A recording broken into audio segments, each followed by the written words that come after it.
बस साथ रख जो शुद्ध है। शुद्ध प्लस सिल्वर पान मसाला, सबकी जुबान पर। हिजबुल्लाह चीफ हसन नसरल्लाह की मौत का बदला लेने के लिए यमन के हूती विद्रोहियों ने बड़ा एक्शन ले लिया है। हूती विद्रोहियों ने अब इजरायली पीएम बेंजामिन नेतन्याहू को अपने निशाने पर ले लिया है और ऐसा लगता है कि वो हर हाल में इजराइल के पीएम को जान से मारकर ही दम लेंगे। हिजबुल्लाह चीफ की मौत के बाद अब हूती विद्रोहियों ने क्या किया है, ये जानकर आप भी चौंक जाएंगे।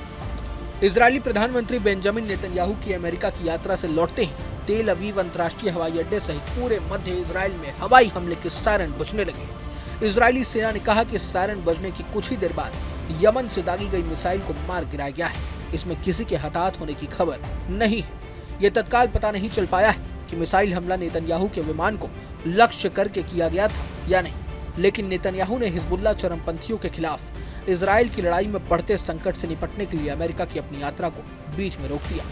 वहीं यमन के हुतियों ने भी कहा है कि उन्होंने इजरायली प्रधानमंत्री बेंजामिन नेतन्याहू के आगमन के बीच तेल अवीव के बेन गुरियन हवाई अड्डे पर एक बैलिस्टिक मिसाइल दागी थी।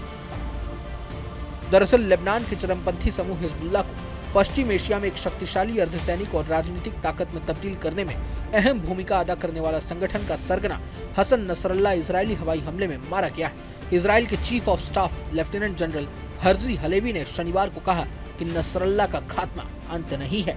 हलेवी ने कहा कि हिजबुल्लाह के नेतृत्व को निशाना बनाकर हमला किए जाने की लंबे समय से योजना बनाई जा रही थी। लेबनान के स्वास्थ्य मंत्रालय ने बताया कि इस हमले में कम से कम 6 लोगों की मौत हो गई है और 91 अन्य लोग घायल हो गए हैं।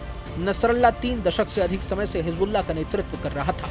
इजराइल ने शनिवार को हिजबुल्लाह के खिलाफ भीषण हवाई हमले जारी रखे और चरमपंथी संगठन ने भी इजराइल की ओर दर्जनों रॉकेट दागे। इजरायली सेना ने कहा कि वो लेबनान के साथ तनाव बढ़ने के बीच अतिरिक्त रिजर्व सैनिकों को तैनात कर रही है। सेना ने कहा कि वो रिजर्व सैनिकों की 3 बटालियन को सक्रिय कर रही है। इससे पहले हफ्ते की शुरुआत में 2 बटालियन को संभावित जमीनी आक्रमण के मद्देनजर प्रशिक्षण देने के लिए उत्तरी इजराइल भेजा गया था।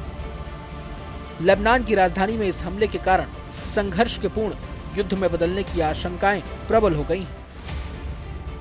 स्वास्थ्य मंत्रालय के मुताबिक इस हफ्ते लेबनान में हमले में कम से कम 720 लोग मारे गए हैं। मृतकों की संख्या में और वृद्धि होने की आशंका है, क्योंकि हताहतों की तलाश के लिए 6 इमारतों के मलबे में तलाशी अभियान अब भी जारी है। विस्फोट के बाद इजराइल ने दक्षिणी उपनगरों के कई अन्य क्षेत्रों पर हमले किए हैं। बहरहाल इस पूरे वीडियो को लेकर आप क्या सोचते हैं, हमें कमेंट बॉक्स में जरूर बताएं।